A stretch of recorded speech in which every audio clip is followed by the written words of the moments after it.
You know, there are questions a man may carry for an entire lifetime, never daring to ask, keeping them locked away, silently letting them fade. And one of those questions is, after 60, is masturbation still good for my health? Or is it quietly destroying my body? I know saying this out loud can make many men blush, even turn away quickly, yet in truth, millions of older men still do it in silence. And most don't realize it can be both a golden medicine for the body and a double-edged sword that hastens its decline. In the next few minutes, I'm going to tell you truths that perhaps no one has ever said to you. The surprising benefits, the hidden dangers lurking in the background, and more importantly, how to turn it into a secret weapon that keeps you strong even when your hair has turned silver. If this is something you've ever wondered about, even once, stay with me, because you may discover you've misunderstood your own body for far too long, and if, after hearing this, you still feel uncertain, don't hesitate to share your thoughts. Who knows? Your story might be the key that helps many other men rediscover their true vitality. I remember one time in my clinic, a man in his early 70s sat down, looked at me for a long moment, and finally said, "Doctor, at my age, I still do that, alone. Is that wrong?" He spoke softly, as if afraid someone outside the door might overhear. I saw it in his eyes, a mix of embarrassment and hope for a relieving answer. And I knew. He was far from the only one with that question. Hundreds of older men, hair gone white, still silently ask themselves the same thing, but almost none have the courage to say it aloud. The truth is, masturbation is not a young man's game. It's a natural function of the male body, and if done the right way, even at 60 or 70, it can bring far more benefits than you might think. The first benefit, and perhaps the least noticed, is that it keeps your manhood healthy, much like exercising your legs or arms. Each erection floods the spongy tissues inside with blood, nourishing them and keeping them elastic. If you go too long without such workouts, these tissues can stiffen, causing you to lose the firmness you once had. Put simply, use it or lose it. And trust me, I've seen many men sigh with regret, because ignoring this caused their masculine strength to fade away. The second benefit may sound strange, but it's backed by science: protecting the prostate. A Harvard study found that men who ejaculated regularly, about 21 times a month, had up to a 33% lower risk of prostate cancer. Why? Because each ejaculation is like cleaning out a storage room, flushing away stagnant fluids, old cells, and things that can cause inflammation or disease. Think of it. Leave a room closed too long, and dust will coat every surface. The body is the same. It needs regular refreshing.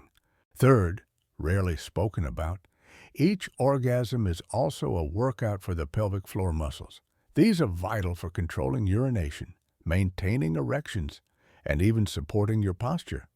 Many only associate Kegel exercises with women, but men need them just as much. And the fascinating part is, you're training these muscles naturally without even realizing it. That means you can avoid those embarrassing accidents with urine leakage and keep your intimate life strong. Fourth, better sleep and relaxation. The older you get, the lighter and more fragile your sleep becomes. But after orgasm, your body releases oxytocin and prolactin, hormones that relax you, reduce stress, and lower cortisol, the stress hormone. I once advised a long-time insomnia patient to try this before bed, and within weeks he returned, smiling. "Doctor, I'm sleeping like I did in my youth." Fifth, and the reason I often encourage men to keep at it, it maintains desire and keeps the neural pathways for pleasure lit up. Like a road rarely traveled becoming overgrown with weeds, if you don't stimulate your brain and body for too long, the connection weakens. You'll find it harder to feel interested or respond even when the opportunity is there. Masturbation, when done properly, is like maintaining an important part of yourself, not just for physical health, but for confidence and the feeling of still being a complete man. I'm not saying this to encourage overdoing it or replacing real intimacy with it. I'm saying it so you understand. At any age, you still deserve to be healthy. You still have the right to enjoy your body without shame. Don't let outdated beliefs or silence rob you of a workout that's both simple and effective for men's health. And if you're still unsure after hearing this, remember, your body will always give you the clearest answer if you know how to listen. But there's something few dare to admit. Masturbation is not always good, especially when it becomes a harmful habit. I once met a man over 65 who, after his wife passed away, almost stopped interacting with anyone. At first, masturbation eased his loneliness, but over time, he withdrew into his own world, rejecting every invitation from friends, avoiding even casual conversations. That habit became an invisible wall, cutting him off from the warmth of human connection. This is the first risk: isolation and loss of social bonds. Masturbation should support life, not replace handshakes and real smiles. The second risk may sound small, but in older age, it's all too easy to encounter: skin irritation and tiny tears. When young, the skin in sensitive areas is supple and heals quickly. Age makes it thinner and drier. Just one overly rough motion, a little dry friction, can cause soreness, redness, even swelling. Some ignore it thinking it'll go away. But in truth, these tiny wounds are open doors for bacteria. Simply using a water-based lubricant and moving more gently can prevent this entirely.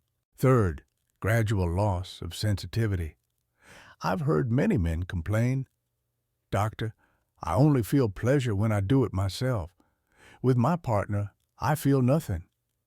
The cause isn't a lack of love, but that the body has adapted to one single pattern of stimulation. The same rhythm, same grip, same pressure. The brain and nervous system become programmed.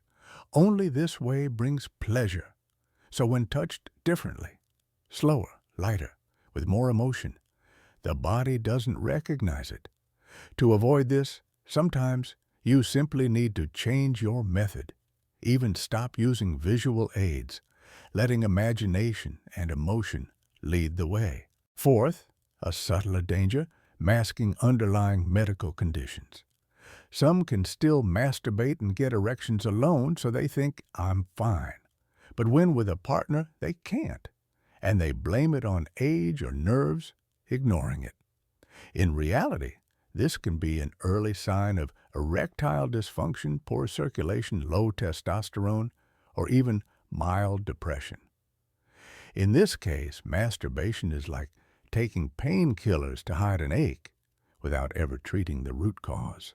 And finally, the fifth risk: using it as a way to escape emotions. I've met men who, when sad, lonely, or anxious, immediately turn to masturbation. It's a quick release valve, but it doesn't solve the problem. Just like overeating to forget sadness or drinking to numb loneliness, it's patching a leak, not repairing the damage. At any age, we need more than a life buoy to survive life's waves. Maybe a conversation, a walk, a small passion that gives life meaning. I'm telling you these not to frighten you or make you feel ashamed. On the contrary, I want you to understand that masturbation, like any habit, is only good when placed correctly in life. It is not an enemy, but it cannot be your only friend. And if you see yourself in any of these risks, don't stay silent. Your body and your emotions still deserve care, no matter your age. Because a man doesn't lose his worth with age.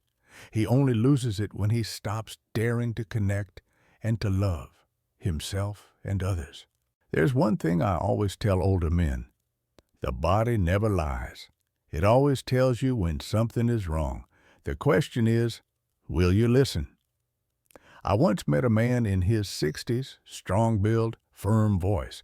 He told me, I can still be on my own, so I guess everything's fine. But when I asked deeper, he admitted he could only do it alone, never with his wife. This is the first sign. Erections only during masturbation, not with a partner. It may sound harmless, but in reality, it can be a warning bell for poor circulation, low testosterone, or years of built-up psychological stress. Without finding the cause within a few years, even being alone may become difficult. The second sign, often dismissed as just age, pain, pressure, or heaviness in the perineum during ejaculation. This discomfort, however mild or fleeting, can signal prostatitis, urinary tract infection, or pelvic floor muscle tension.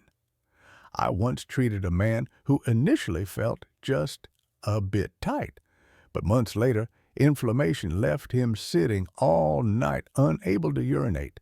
If he had gone for a checkup earlier, it would have been far simpler. The third sign, rarer, but never to be ignored, blood in semen or urine. I know many panic when they see it, but then try to forget it. The truth is, it can be from mild inflammation, or it can be a sign of tumors, injury, or more serious conditions.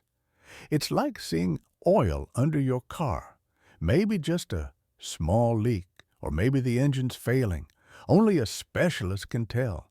The fourth sign, quiet and hard to notice, long-term loss of desire. In your 60s, libido may drop slightly, but if it disappears entirely for weeks or months, that's not normal aging. It could be hormonal imbalance, chronic stress, or hidden depression. I once told a patient, desire is like a flame. If it goes out from lack of wood, we just add fuel. But if it dies from damp and cold, we have to warm the whole room. The fifth sign, seldom discussed but deeply impactful, loss of sensation or numbness in the genitals, often caused by nerve compression, long sitting, frequent cycling, or spinal issues. One man cycled dozens of kilometers daily, unaware that a hard saddle and poor posture were compressing pelvic nerves. Gradually, sensation faded and intimacy became dull. I list these 5 signs not to make you fearful, but to help you see. Every time your body speaks, it's inviting you to care for it better. Don't think that at this age, such issues are not worth attention or don't need treatment. The truth is, many conditions, if found early, are simple, gentle to treat. Sometimes just lifestyle changes. Ignore them, and the cost is not only to health, but to your confidence, masculinity, and relationships. And remember this, seeing a doctor is not admitting weakness. It's proof you're strong enough to protect yourself. A courageous man isn't one who is always strong. He is one who faces the truth and takes action to change. I once had a patient, 68 years old, small-framed, soft-spoken. He came to me not for a serious illness, but for a very personal worry. Doctor, I still do that alone, but I don't want to feel ashamed anymore. Is there a way to make it healthier? That question stayed with me because it touched on something deep. Many men at this age still carry guilt, thinking masturbation is a bad habit to be hidden, instead of seeing it as part of caring for their body. The truth is, masturbation is not bad at all. If you know how to turn it into a health ritual, just like exercising, meditating, or drinking a warm cup of tea before bed. The first step is choosing the right time. Morning, when testosterone is at its peak and the body is relaxed after sleep, is ideal for enjoying it and starting the day energized, or after a warm shower in the evening. When your muscles are loose and your mind is light, you'll feel every moment more vividly. The second step is creating the right space and mindset. Don't make it a race just to get it over with. Instead, treat it as your private time, a gift you give yourself. Maybe sit in a comfortable chair, play soft music, dim the lights, so sensations slow down and deepen. When you move slowly, your brain registers more signals, and your body responds with richer reactions. The third step, protect your skin and comfort. At this age, natural moisture has decreased, the sensitive skin is thinner and more prone to injury. A water-based lubricant can reduce friction, prevent irritation, and extend the enjoyment. I once suggested this to a man, and after a few tries he told me, "Doctor, I never knew it could feel so much more comfortable and refined." The fourth step, focus on sensation, not speed.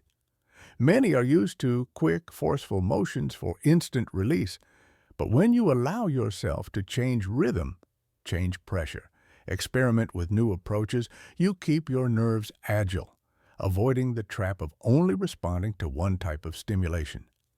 This is not only about pleasure, but about preserving the sharpness of both body and mind. And the fifth step, gently tighten your pelvic floor muscles at climax. Done lightly, it's like exercising the key muscles that control urination and maintain erections. Just as each time you lift a weight strengthens your arms, each time you do this strengthens the foundation of male health. I believe that when you change the way you see and practice it, masturbation will no longer be something to hide, but a natural part of self-care. It can be a moment where you connect more deeply with your body, learn to listen to its subtle signals, and nurture both health and self-respect. Because a healthy man is not just someone who can run fast or lift heavy, but someone who values his body at every stage of life. So, if you're still doing it hastily in the shadows of shame, try changing just once. Turn it into a ritual, slow, mindful, and filled with self-kindness.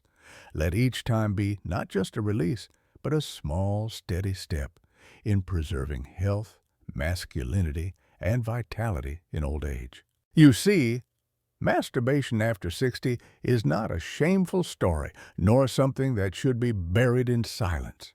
It is a natural part of the body, a human need, and if understood and done right, it can be a small key to unlocking many doors of health you thought had closed forever.